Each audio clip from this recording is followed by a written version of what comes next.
listening to an audio article by the Common Constitutionalist.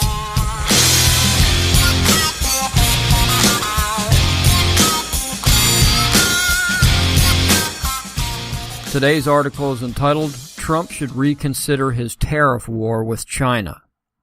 Now let's not get ahead of ourselves on this.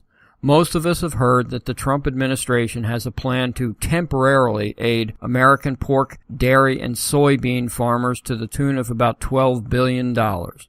This is as a result of China raising its import tariffs on those American products as a retaliation for Trump's tariff increase on Chinese goods. Many, it seems, have written about this as if it's already happened. Well, it hasn't. As Conservative Review writes, quote, news of the supposed plan was leaked to the media by anonymous sources, so it is possible that this is just an idea being floated to see how the public reacts, unquote. However, if true, it's a bad idea.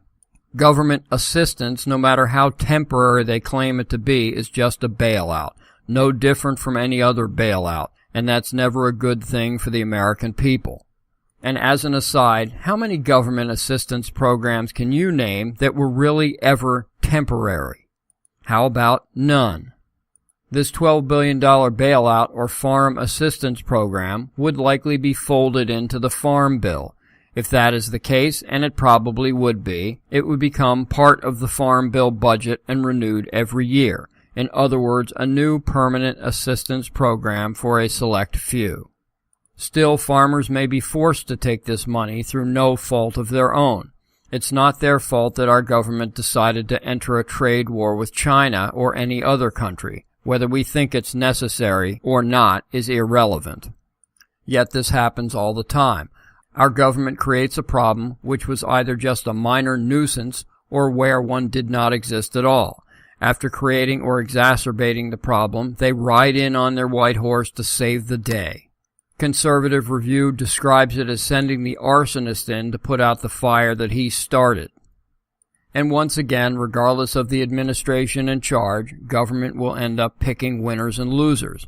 For government, all things are zero-sum. There is no win-win scenario in the public sector. They have no ability or authority to simply increase the size of the pie as does the private sector. The winners, however temporary, will be the farmers who may be driven into bankruptcy otherwise. The losers are the other farmers not affected by this particular trade war and ultimately all us consumers and taxpayers. We are not hurting China by them increasing their tariffs on limiting imports on our farm products. China is hurting China, but as they are a communist country with a lifetime ruler, they don't give a crap.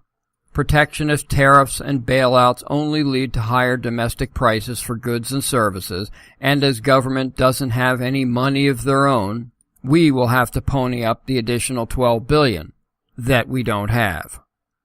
The president has thus far done a remarkable job, but this particular trade war may not turn out the way he expects. Businessman Trump is a proven successful negotiator, but his experience is in negotiating with other capitalists. This is way different. He is now trying to force a communist regime to the negotiating table using methods designed for capitalists. Despite the left's insistence that free market capitalists are driven by greed alone, we actually care about others, like our customers, employees, and neighbors. It's the communists who care little for their own people. Therefore, communist leaders like Xi Jinping will have a much greater tolerance regarding the suffering of his people than any American administration, which should mean he can hold out longer than we can. I've supported the president on many things, but a tariff war isn't one of them. And if this does happen, let's just hope the $12 billion doesn't just end up in the hands of a few well-connected agri-giants instead of going to those who may really need it.